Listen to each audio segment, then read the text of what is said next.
En esta unidad vamos a continuar viendo las marcas básicas de HTML y sus estilos. Las marcas HTML sirven para estructurar y dar un sentido semántico al contenido de nuestra página web. Los textos habituales están formados por párrafos, titulares, texto entrado o listas de elementos.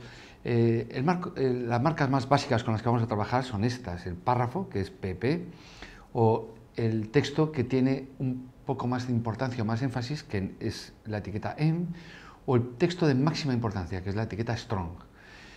Hay otras etiquetas que utilizamos los diseñadores, como B y I, de bold y de itálica, que son similares visualmente a las anteriores, pero que no tienen este significado semántico. Se emplean cuando hay que formatear textos, como por ejemplo unas referencias bibliográficas de un documento, que tienen características visuales, pero no estas características semánticas. El lenguaje de marcas HTML, como vemos, está totalmente orientado a dar este sentido semántico al documento y no a su representación gráfica. Para eso vamos a utilizar los CSS. El CSS son los estilos que indican al navegador cómo se va a visualizar estos elementos HTML. Hay un proyecto que podemos estudiar muy interesante, que es el Zen CSS Garden, en el que con un pequeño cambio de los estilos vemos documentos totalmente diferentes la visualización. Es muy interesante ver los trabajos que han hecho los diseñadores sobre este mismo contenido, para que veamos la capacidad y la potencia del CSS para formatear el contenido de HTML. Cada etiqueta HTML tiene unos valores CSS por defecto. El navegador nos facilita unas características que nosotros tenemos que trabajar sabiendo que estas características son las básicas. En este ejemplo estamos viendo las características del body. Entonces, cuando tú haces una primera página, como tenemos aquí, vemos que el texto está escrito en negrita y está escrito en tipografía con serifa Times.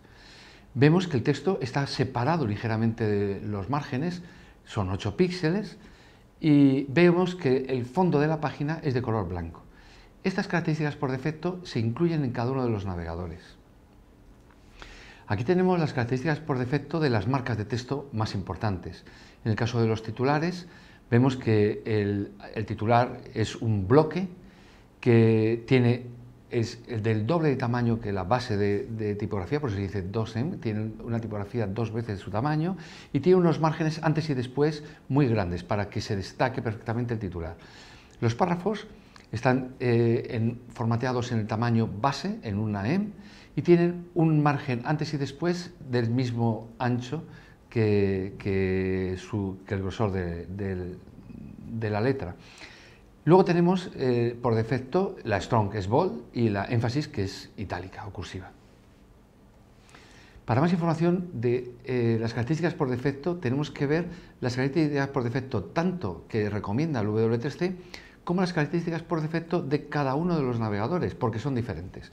Esto hace que muchos diseñadores utilicemos un estilo para normalización de los defectos, para la normalización de los estilos, y que todas las páginas se vean igual en todos los navegadores, porque si no, puede haber pequeñas diferencias. La primera forma de añadir CSS, ya habíamos visto el estilo cabecera en la sesión anterior, es utilizar directamente el estilo en la línea de código. Esto está desaprobado en el W3C porque complica mucho la construcción de la página al estar el estilo dentro del propio contenido HTML. Aquí vemos un ejemplo donde dentro del body ponemos un estilo indicándolo con la palabra style y la propiedad y el valor. Aquí tenemos otra segunda forma, que es la que hemos visto antes, que es colocar el estilo en la cabecera de la página. De esta manera separamos el estilo del contenido propio y permite que un mismo elemento de estilo se asocie a varios elementos iguales o similares dentro de la página. Aquí tenemos un ejemplo donde estamos remarcando los estilos de un contenido. El más aconsejable es utilizar una hoja de estilos externa. De esa manera nosotros la ligamos dentro de la cabecera e indicamos al HTML dónde está el estilo de esa página. Aquí vemos en el ejemplo una página HTML, su estilo, que en este caso es muy simple, simplemente indica que los titulares son rojos, y la visualización en la página. La principal ventaja de utilizar hojas de estilo aparte es Por un lado, que puede utilizarse para más de un documento. Podemos crear un estilo para nuestras páginas y utilizarlo en todas por igual. Y si tenemos que hacer una modificación, se modificaría en todas, sin tener que andar tocando cada uno de los elementos. También nos permite indicar, por medio del atributo media, para qué dispositivo queremos que vaya ese estilo. De manera que nosotros podríamos tener estilos diferentes. Un estilo pensado para la visualización en pantalla, un estilo pensado para la visualización en móvil, un estilo pensado para la impresión, o también un estilo pensado para la orientación del dispositivo, si es vertical o horizontal.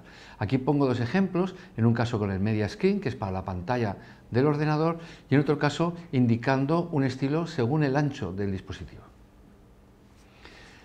El div es una división que utilizamos los diseñadores para estructurar el contenido de la página. El div no tiene ningún significado semántico, simplemente es una caja donde colocamos el contenido que queremos incluir aquí. De esta manera nos permite distribuir el contenido en distintas formas. El div puede tener un ID, un identificador, que permite distinguirlo inequívocamente uno de otro, o clase, o más de una clase, para indicar qué estilos queremos que se usen en ese elemento. La manera de utilizar los estilos sobre un elemento HTML es de esta forma que estamos viendo en pantalla, utilizando primero un selector. En este caso estamos utilizando el ejemplo del selector H1, el titular, y entre llaves pondremos todas las declaraciones de estilo que queramos. Todas las declaraciones se separan con punto y coma. Entonces, las declaraciones están compuestas por una propiedad que queremos tocar y un valor, teniendo en cuenta que el valor depende de la propiedad. No es lo mismo, lógicamente, un valor para un ancho que un valor para un color. Aquí tenemos la etiqueta listas, que son la manera de estructurar contenido por medio de estos bolos típicos para hacer una referencia de una lista. También se utilizan, como veremos, para hacer los menús. Las listas hay de dos tipos: listas marcadas solo con un punto o listas marcadas con un número o con una letra. La etiqueta es distinta. UL sería para las listas que le llamamos no ordenadas, marcadas con un punto, y las OL para las listas ordenadas. Y aquí vemos los estilos por defecto de las listas. Como vemos, las listas tienen por defecto un punto, que es un círculo, que es el disco. Tienen unos márgenes, de manera que siempre están un poco sangradas con respecto al contenido principal, y unos márgenes superior e inferior. En el caso de las listas ordenadas, por defecto, utilizamos la numeración decimal, pero se puede cambiar los estilos y poner otro tipo de definición. Luego tenemos las citas. Las citas es una etiqueta que se llama bluecote. Hay mucha gente que la utiliza para maquetar o para sangrar. No es para eso, es un contenido semántico, que significa que es una cita dentro de un texto. De hecho, tiene un atributo que es el cite, donde puedes indicar en qué URL podemos profundizar o ver o de dónde sacamos esta cita. Por defecto, las etiquetas de cita son un bloque que están también sangrados a la izquierda, como vemos en el ejemplo, y con un margen superior e inferior grande. El texto preformateado se utiliza cuando necesitamos que el texto sea exactamente como está escrito. En ese caso, respetamos los espacios que marcamos en el código.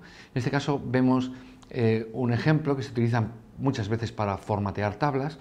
Entonces, lógicamente, para los textos preformateados es casi imprescindible utilizar una tipografía que sea monoespaciada. En este caso estamos viendo la tipografía por defecto monoespaciada, que es la Courier, similar a la de las máquinas de escribir, y mantiene los espacios en blanco con la característica white space, y luego tiene unos márgenes que separan del contenido del texto. La abreviatura se indica cuando una palabra queremos indicar que es una abreviatura de un contenido y queremos explicarla, pero sin que se vea. De esta manera ayuda sobre todo a los navegadores a entender qué es esa palabra, porque si no le cuesta mucho que en las búsquedas, cuando tú buscas Departamento de Ingeniería de Sistemas, entienda que las letras DIT significan eso. Con las abreviaturas ayudan a la búsqueda, pero también sirve para ayudar, por supuesto, a los sistemas de accesibilidad para invidentes, y también cuando los navegadores pasamos el cursor por encima de la palabra, que viene la definición. El salto de línea se utiliza para separar dos líneas sin que tengan los márgenes propios del párrafo. El salto de línea no tiene sentido en un texto. Mucha gente utiliza el salto de línea para indicar que es un párrafo haciendo dos saltos de línea. Eso es un error, porque marcas el texto con un contenido que no es semántico. Cada párrafo tiene que estar claro que es un párrafo. Entonces el salto de línea solo se debe usar en algunos casos que es imprescindible, puede ser para una relación de una tarjeta, nombre y cargo, pero también puede ser, sobre todo, en poesía, donde el párrafo no tiene una separación distinta que la ruptura visual de las líneas que se hacen con BR. Los superíndices y los subíndices se utilizan para fórmulas matemáticas y en este caso vemos las características, que lo que hace es que la letra es más pequeña y está vertical alineada por debajo o por encima en el caso de que sea sub o sub. El código es una etiqueta muy útil, sobre todo cuando tenemos que hacer páginas donde se va a incluir código informático y sirve para esto. La única diferencia es que la fuente va monoespaciada. Hay otras etiquetas que podemos ver, como el del para texto borrado, insertado, lista de definiciones. Podéis profundizar en todas las etiquetas del HTML que podéis ver en cualquiera de las web que recomendamos. Las tablas es una parte muy importante. Antiguamente se diseñaba con tablas y se utilizaban para estructurar el contenido. Es un error. La tabla sirve para contenido que es tabulado. Las tablas tienen una apertura contable y TR que indica cada una de las columnas y TD cada una de las celdas. Existe una etiqueta que es TH que son para las celdas que tienen una característica principal que son cabecera. Tener en cuenta que los sistemas por accesibilidad leerían esta tabla de esta manera: Alemania, población, y luego dirían el dato, Francia, población, y dirían el dato. Si no indicamos que son cabecera, los sistemas leerían linealmente población, hombres, mujeres, Alemania, y entonces para personas con problemas de accesibilidad sería muy complejo entender una tabla. Las tablas tienen unas características propias. En el caso de los titulares y las cabeceras, por defecto son negrita y centradas, y el contenido por defecto es a la izquierda. Nosotros normalmente tenemos que maquetarlas o diseñarlas. En este ejemplo vemos los estilos de una tabla donde hemos definido unos bordes y unas líneas para ayudar a la visualización del contenido tabulado y hacerlo más interesante. Aquí os ponemos unos recursos para que podáis profundizar en todo esto. Muchísimas gracias.